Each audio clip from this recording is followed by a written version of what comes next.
তো গাইস, কেমন আছো সবাই? আশা করি তোমরা সবাই অনেক বেশি ভালো আছো। সময়টা ঠিক দুপুর 2টো।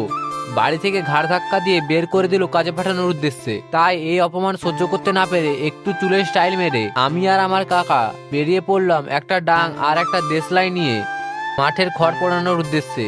কারণ সামনেই ট্রাক্টর দিয়ে হাল করতে হবে, এগুলো না পোড়ালে হাল ঠিকঠাক নাও হতে পারে। তো সেখানে গিয়ে যে এভাবে পড়ে যাব আমি ভাবতে পারিনি। অলিগলি ও বন জঙ্গল পার করে আমরা পৌঁছে গেলাম আমাদের গন্তব্যস্থলে। এরকম উড়খা মাটির উপর দিয়ে নিজেকে স্পাইডারম্যান ভাবতে ভাবতে চলে গেলাম মাঠে। মাঠে গিয়ে দেখি দাদু অর্ধেক খড় আগে থেকেই পুড়িয়ে দিয়েছে। তো এবার আমরাও লেগে পড়লাম খড় পোড়াতে।